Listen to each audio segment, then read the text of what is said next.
anymore, whether it would go quick or fast or slow or whatever. Other people around us also relaxed. So you can bring some quietness into this very, very excited society. Yeah. And also to tell you one thing, you know, this very hard shell that seems that Israelis have, it can be cracked very quickly. I've never seen a country where there's so many people with such good hearts, quantity-wise, really. That also I can say because I go to many other countries. Other countries like Switzerland, people are, you know, they're humble, they're polite, but you want to make contact with them, very difficult. Here, absolutely no problem. So this is what I'm saying. The shell is cracked very quickly. And I've seen it, you know, because I'm usually calm. I usually bring humor into the situation. Because I'm not living here. I don't have to identify with that behavior. I don't need to get angry at that behavior because it's not my country. Yeah. At the beginning I had problems. At the beginning I also got upset about the unconsideration for others sometimes. Yeah. So I would get upset. Now it just makes me laugh. Because I see, well, who am I to change their behavior? What do I think? It's like, it's okay. They want to behave like this. It's not my thing. It's not my problem. Yeah. In the scenario of the Shukha Carmel, without the wife, and he's still angry and angry. Yeah. So I'm thinking what you could do then. For him? For you and for him. He's still angry and shouting. That's okay, just leave him, that's fine. So not to get angry, from my side, not to be angry at him. Not to make fun of him, not to kind of show him, hey, look, I am patient and you are angry, you stupid, whatever. Did you come there to get the man back? No, I just wanted him to know that I know. That it's not so good. Because also it was very, very early, and there were no tourists, so then also there's my arrogance coming. Pah, no wonder that there's no tourists if they treat the tourists in this way. Why it's so important to come there to let him know? Yeah, it's my own ego thing. But also, you know, I mean, showing somebody their unethical behavior can be done out of consideration for them, so that they stop. Because it's not bringing him, that tourist will never come back to him when they find out. But yeah, it was my ego thing. I wanted him to know. Definitely. It's not patronizing. Huh? It's not a patronizing behavior. Can be. Can totally be like this. This is what I'm saying. It was my ego thing. That he knows. So he stops doing it. Not so much because of him, but also because of him. Yeah. It's okay to say somebody, hey, what you're doing is not right. If you do it without anger and without accusing, because I wasn't angry. What's the point? Wish to change him. Huh? But what's the point? Not really, no. What's the point? No point. So why do you do it? Yeah. No, I have a story, that's the point. Okay, let me ask it in a different way. Let's say you have a situation and you have two people that you love, okay? and you want to continue love them and feel compassion towards them. Yeah.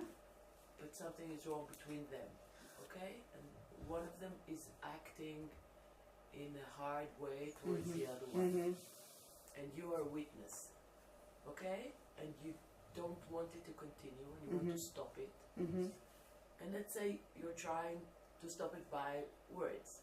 And you go to him and you say, because you want him to know that he's acting not good. And you're saying, you're hurting the other one, please stop.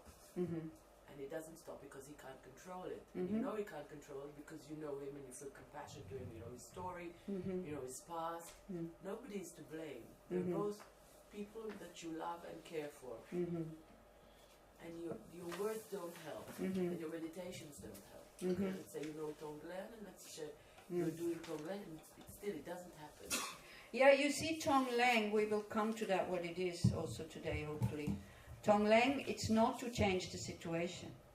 Tonglen we do for us, that we don't get angry. You don't get angry, okay? Okay, then that's fine. Then you just continue not being angry and if possible to create some peace. Maybe it works, maybe it doesn't. We cannot change other people. This is what samsara is all about. As long as people don't make a conscious step, and sometimes they're not capable to make that step. Yeah, it's the same situation as we had yesterday. So our job is to keep our heart open. That's it. That's all we can do. And to keep trying and to keep doing Tonglen and all this. Maybe it will work. Okay, Tonglen, maybe so that you understand what it is.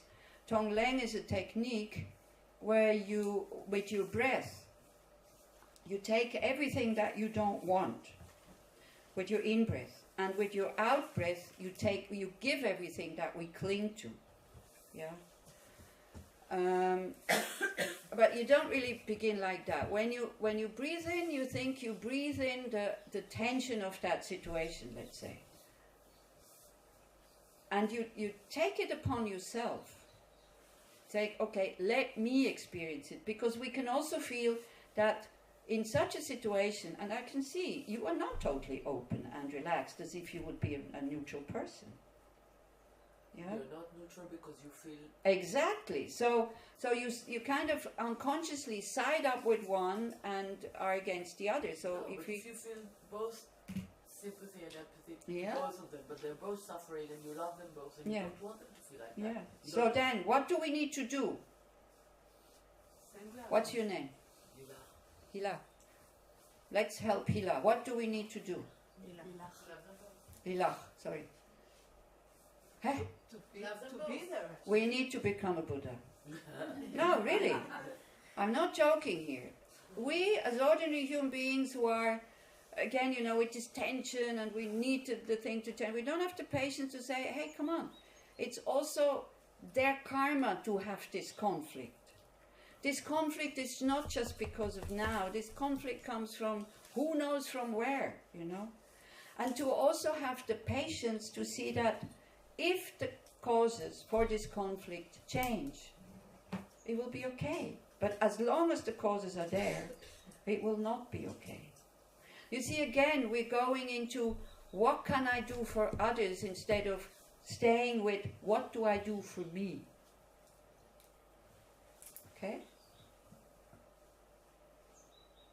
But we can't change other people. It's impossible. We can go into these situations without tension. That's what we can do. We can try and have the heart open for both. That's all we can do without any expectations that it should get better. And it is very painful.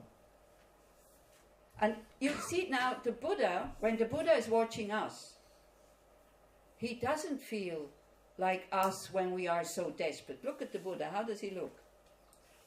Distressed or peaceful? Peaceful. And he would know what we had to do in order to have lasting happiness. He knows it. He has attained that goal. He's giving us the methods. Yet, what do? We're not really applying them. Yeah? Is he desperate?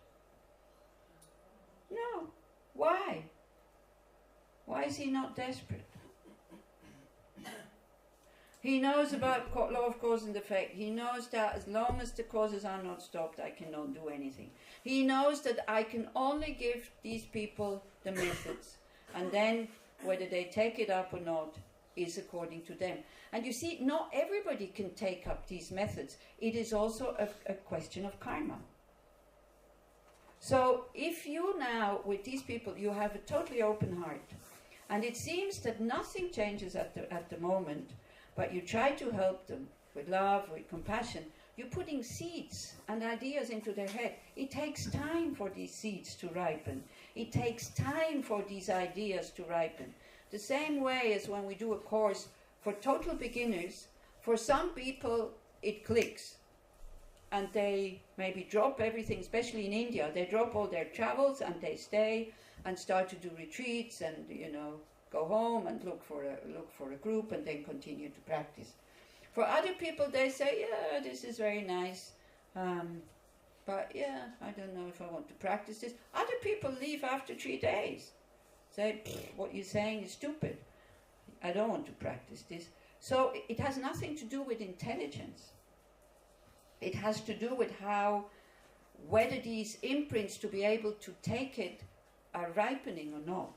So all the Buddha is doing is sowing seeds, like a good gardener. So what you can do, like a gardener, okay?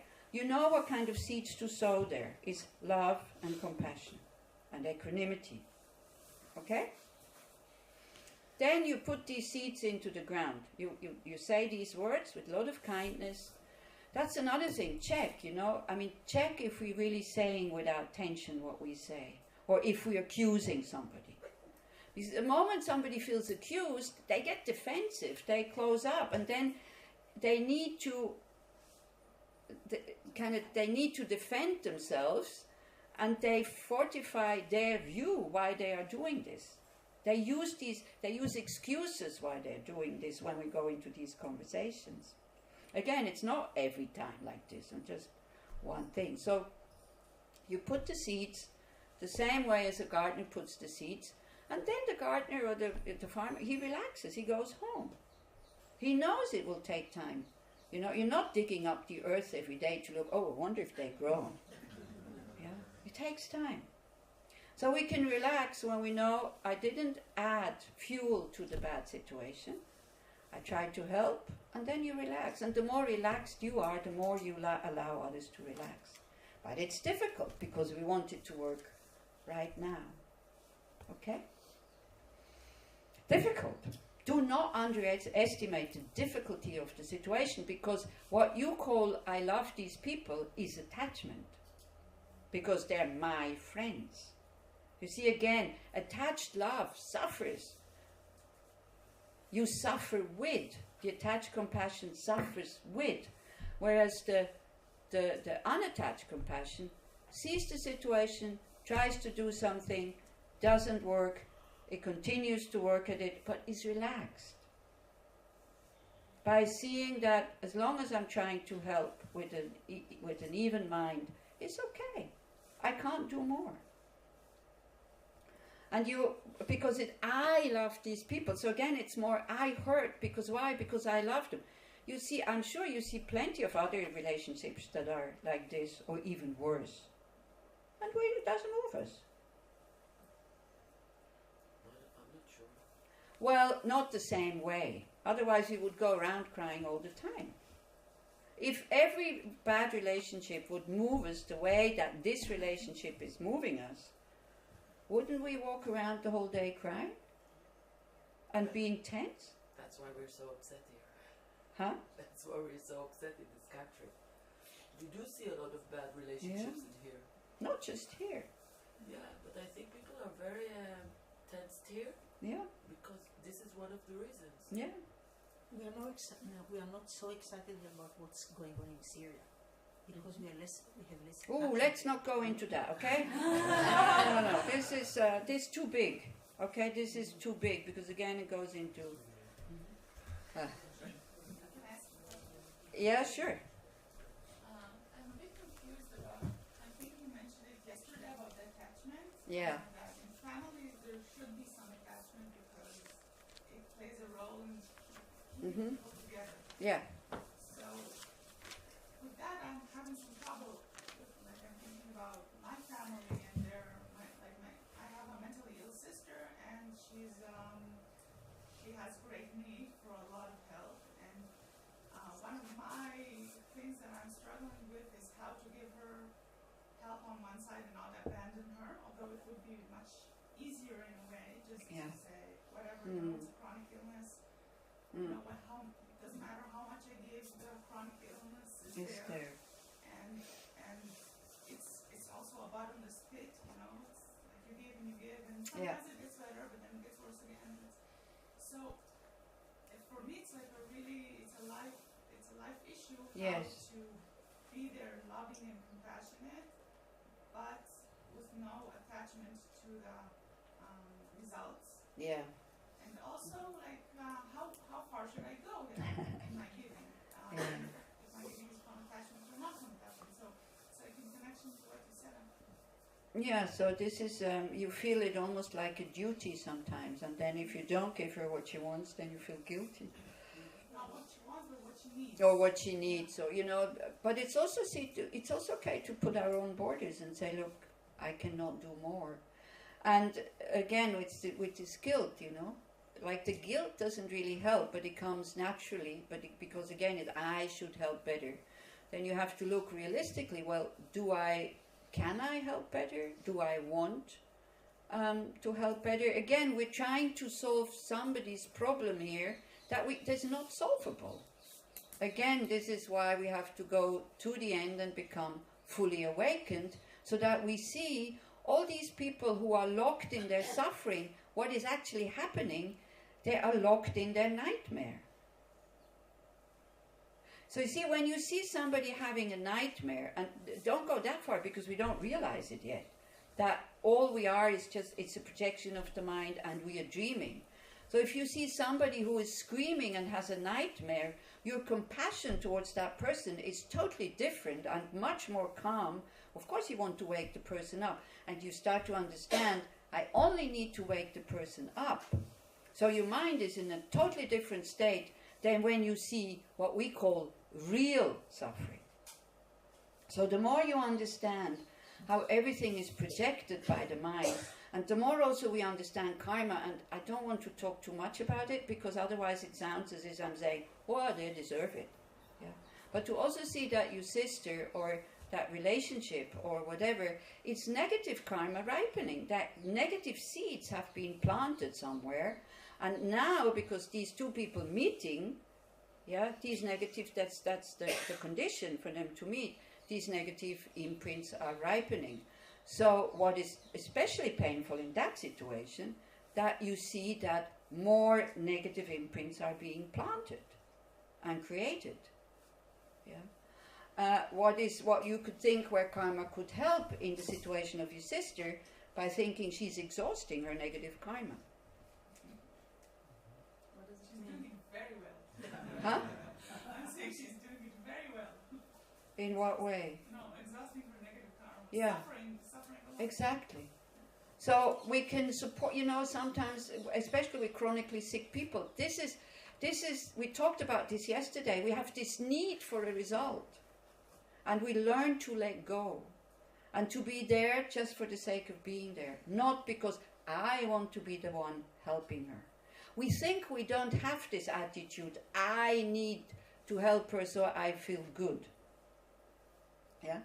We have this attitude. Sometimes it's very hidden, sometimes it's very subtle. Yeah, so certain views can help. Now, how far you have to go, I don't know. This is, you have to decide, you have to see. But it's no point you totally exhausting yourself and then, letting go of your own life. You have your own life also. It's not your fault that your sister is in that state. So you have your own life, but you let go of that own life and you're totally devoted to your sister. If there's really love there, it's possible. Because as I said, when the real love is there, you become totally unneedy, and whatever you can do for somebody else is fine. But we're not. We also have self-concern. I also want to be happy. So when that love is really just for the sister, you will be happy. It's okay. Yeah. But if then the self-concern kicks in, so then of course you get unhappy, and because there's no result, at the end you get angry. And you start to have a rejection or aversion for your sister. It's a complicated situation. But the more you practice, the more you see, all of you now, or not all of you, some of you are going to very personal situations. I told you at the beginning, try not to do that. Try just hearing the methods and then apply them.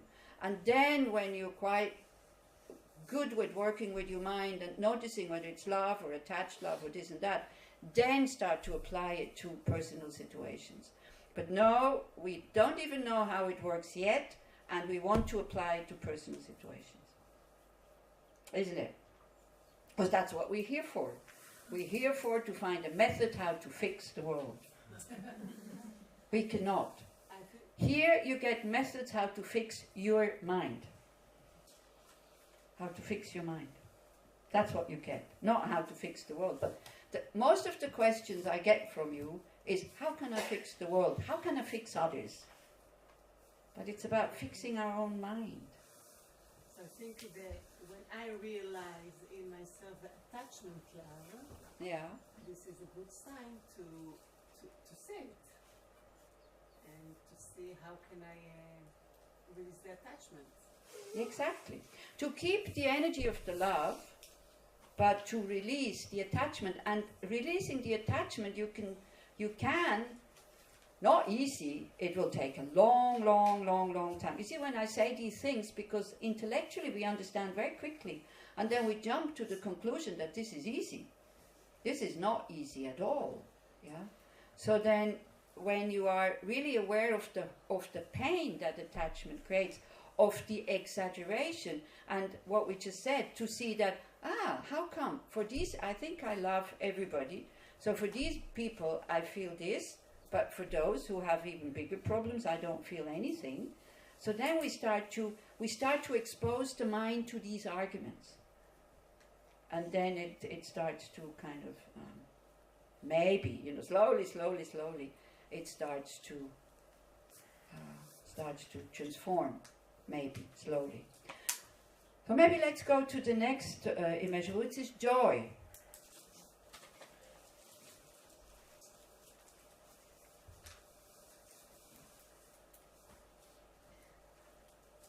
Again, maybe coming back to these situations.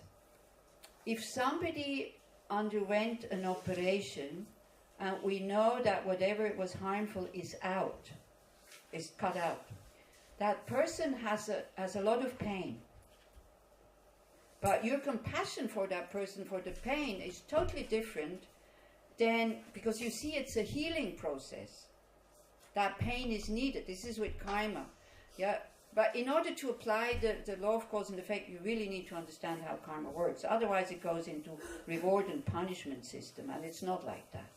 But when we see that somebody is healing, even though the healing process is very painful, we're kind of okay. Yeah? This is why the Buddhas are relaxed, because they know that every suffering is a healing process, in a way.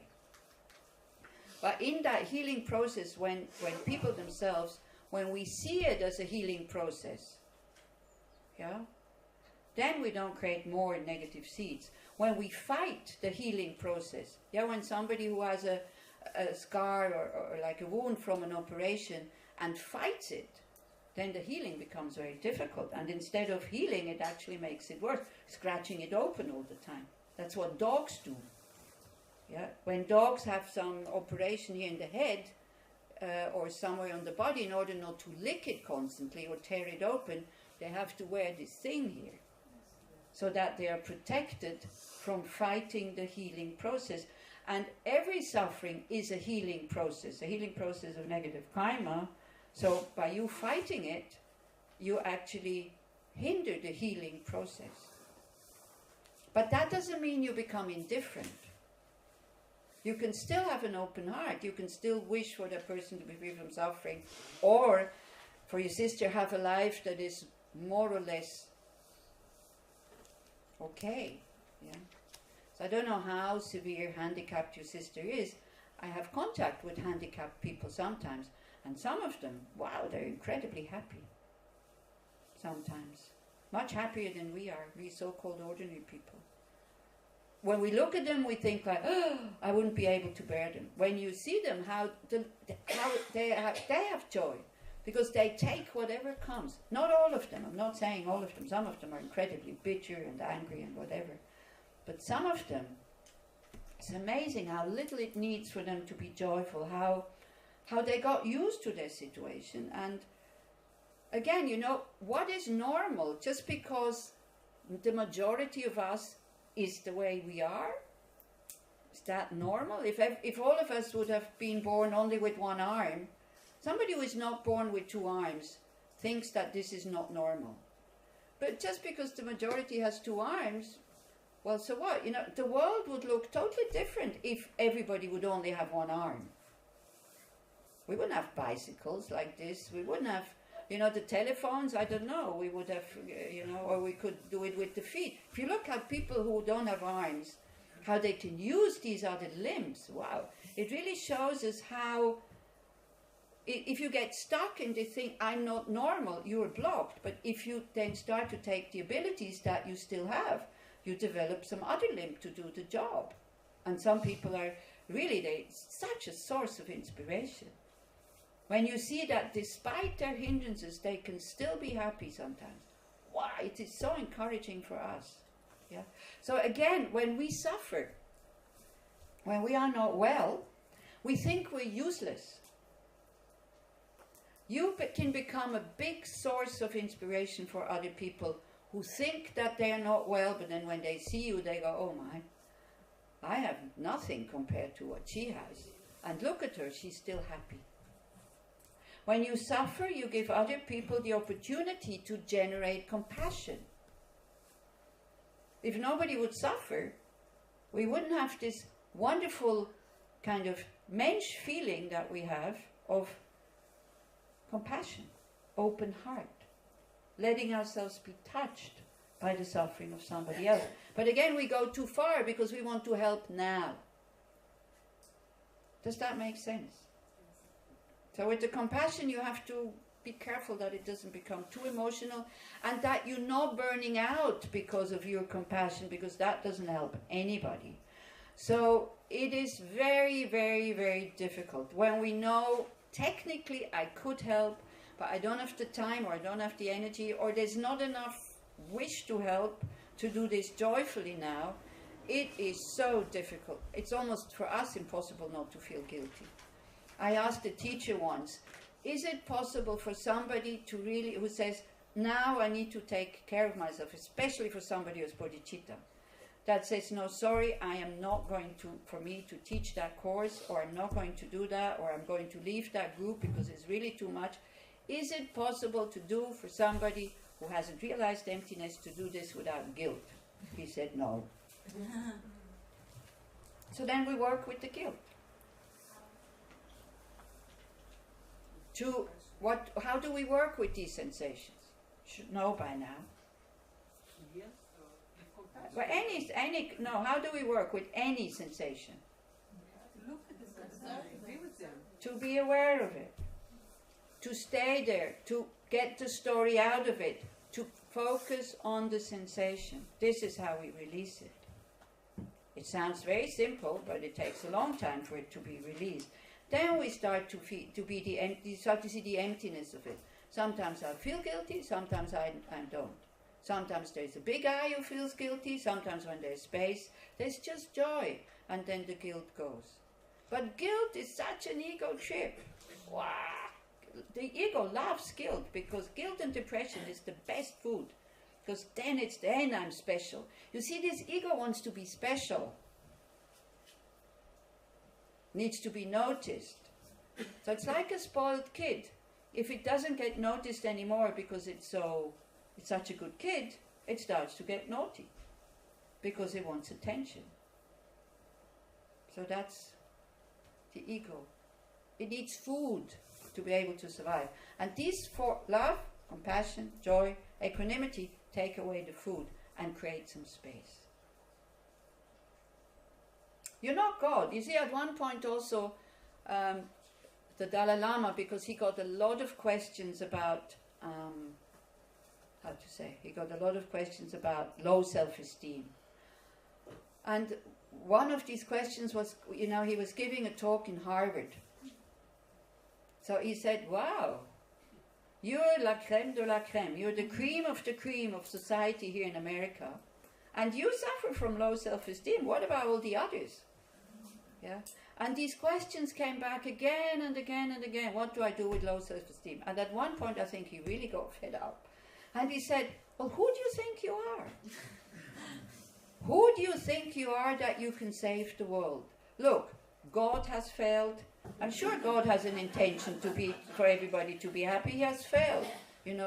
Allah has failed. He also had very good intention to have everybody happy. He also failed. The Buddha has failed. So who do you think you are that you can't fail to make other people happy?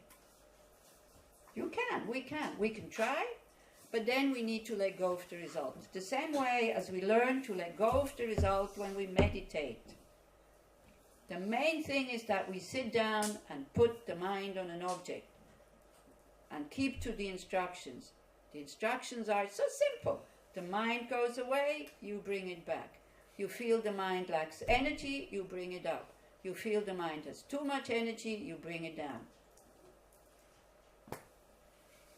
And if you feel that it's going fairly well, you stop checking and you let it be, no poking all the time. These are the instructions. That's it. So a good meditation is when you follow these instructions. That's it. So it's simple. Don't know why we need to make so many words about this. If you look, all the books that exist about compassion and love and meditation and this and that, and there's more and more books coming. But basically it's simple. Love is an open heart who wishes everybody to have happiness. But then we want to get involved and do something. No, it's just that. May all beings have happiness, the causes of happiness. Compassion, may all beings be free from suffering and the causes of suffering. This is what we nourish at the beginning. It's simple. With these thoughts create emotions. So with these thoughts, changing our attitudes. But we would like to do more, because I would like the Nobel Prize. I want to be famous. I want to be loved by those that I help. And it will be so much easier to be with them when they are well, because I find it difficult to be with them when they fight. Isn't it? That's also an attitude that we have. I want them to be well. Why? Because they're so much more fun when they're well. It's so difficult to be with people who are not well. So again, it comes down to what I want. Yeah. But it's nice to have this attitude wanting to help. So continue to do Tonglen. Just continue. But not for the situation to change, but for you to have more courage to be able to bear it. For you to be more open. Because whenever we breathe in, we go, I'm open to whatever comes. Whenever we breathe out relief and support. That's all. Yeah. Okay. The Tonglen? Oh, the Tonglen. Okay. Shall we? Maybe we explain and then we do it. Okay. Quick. Yeah. Where is the joy? Coming in the afternoon. Coming in the afternoon. Now we do maybe Tonglen because it goes really well with compassion. Also, and then we come to the joy. Joy again. It's very simple. You see somebody who is well, you rejoice. You train that the one that took away your PhD thing. You see that she's getting very famous. See, look, if Inbal would be a normal, ordinary person, if she would not have to practice, somebody took, can I say? She worked on a PhD, somebody took the whole thing and published it. Can you imagine? Look at her face, she's happy, she beams, she's laughing. Can you imagine with ordinary people how much that sits until they die and they cannot think about this person or, even maybe learn from this person when they also have good idea and read it and be happy? That the jealousy and the anger and all this comes. So, how did we go? So then you learn, it goes that high that you learn to be happy about the good things that your rival gets. The success of others who are better than you or lower than you or who are not ethical people or whatever. So then again, tricky thing, non-ethical people, shall we be happy about their success? Not really. But to wish them, when we see them, say, okay, for the moment they're happy, so they're less harming. Because the happier people are, the less they harm. And to wish for them to find happiness in ethical kind of things. Okay? But that very quickly, when we see somebody happy, we think they're a bad person. We cannot rejoice. So first start small and rejoice about the good things, about the people you like. And also about your good things. Just say, wow, how wonderful, I have a mind that can think. Or just that sometimes, when you walk. How many of you have that thought, how wonderful, I can walk, I'm not in a wheelchair. The whole world is open to me because of that. How many times do we think that? Oh, my knee hurts. Yeah. And then in order to get rid of the fear that it will get worse, then the thought comes, but I can walk. I can still walk. Maybe one day I will be in a wheelchair like all the other old people also. But for the moment, I can still walk. When we see something good because of our desire, now I've gone away from the Tonglen again. When we see something good and then there's attachment, immediately, instead of being able to enjoy it, the fear of losing it kicks in. And we start to go in the future, think, oh, what if I then this, and we forget to enjoy it. This is what attachment is also doing. Okay. So joy again is very simple. You rejoice in the good things and happiness with others. And yourself, of course.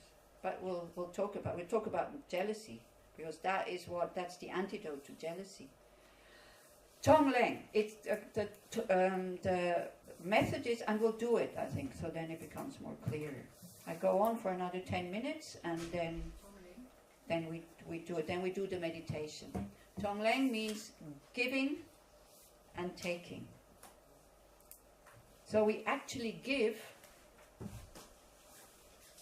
what we usually attach to, and we take what we usually want to ward off.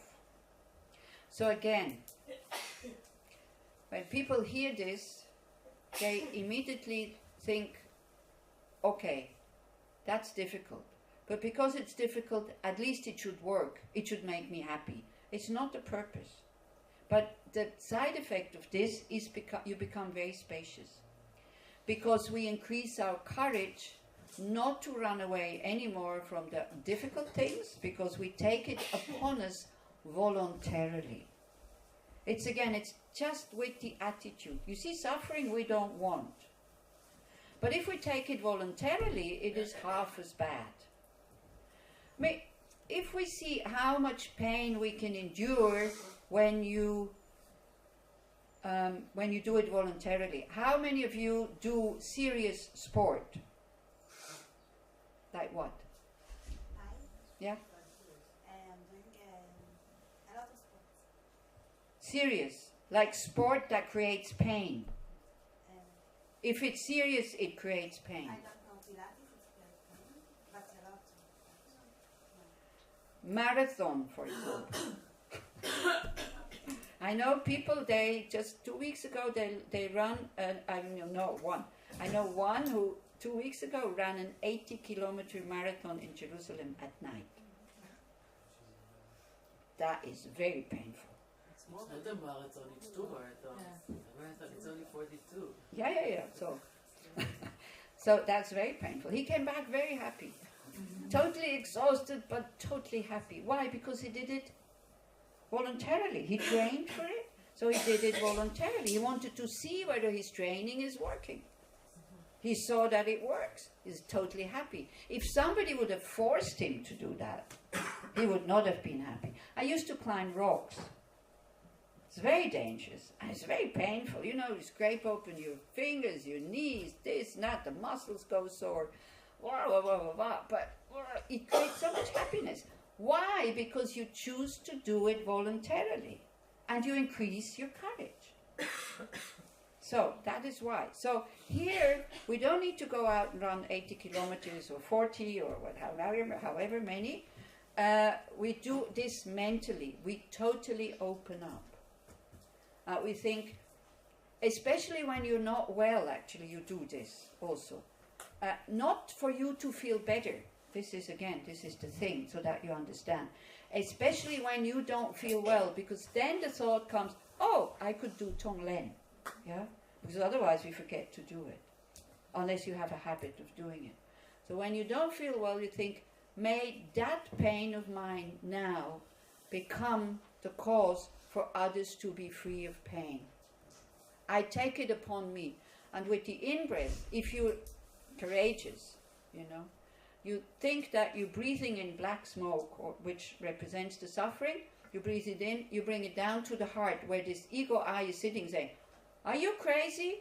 I have enough suffering already, please stop. And then you say, look, just shut up, okay? You don't even exist, so stop telling me things that are not true.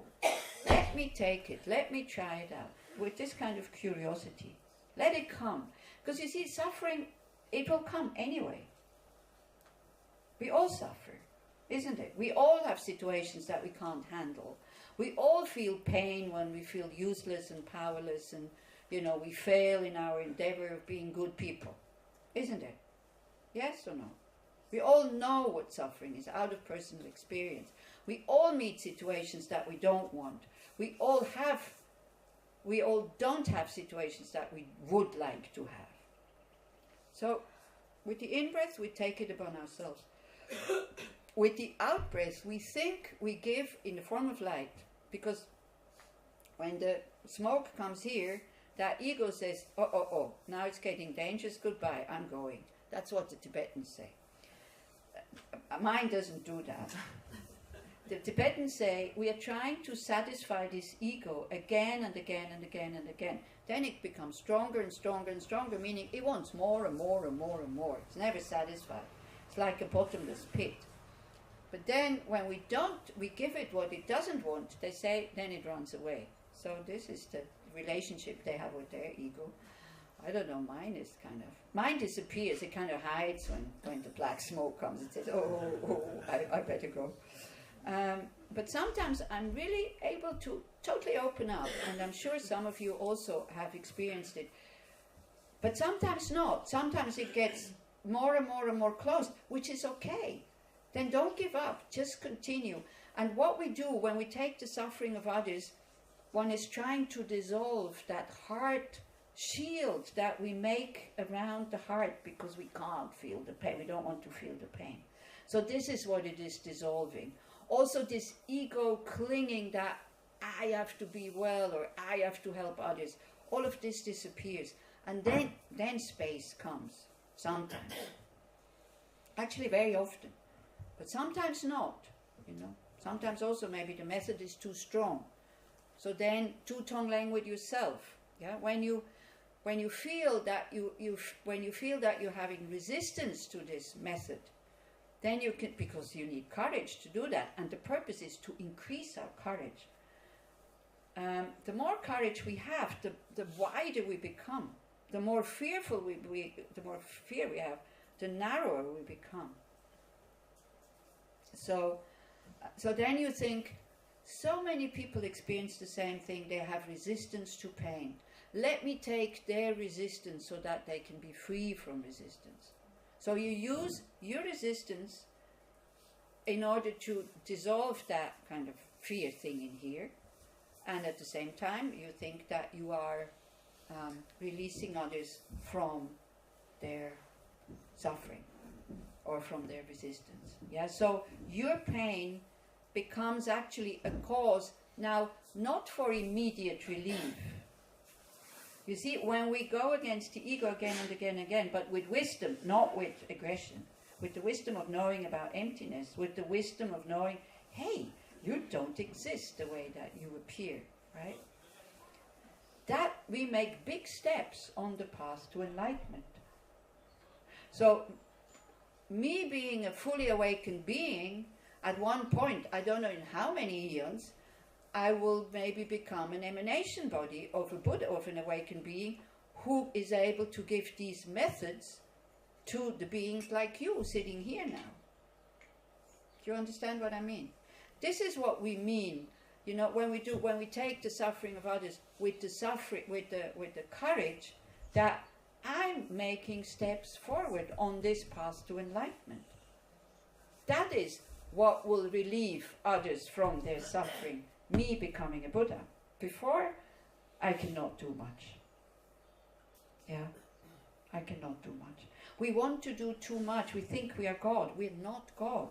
And even if we would be God, he failed.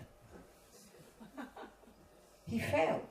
He gave methods for people to be happy. If the methods are not kept or practiced, the Buddha's methods, Jesus' methods, Guru Nanak's methods, Brahma's methods, if they're not being followed, they won't work. And all these beings can do for us is give us the methods. Then we have to practice ourselves. So relieve them from their suffering.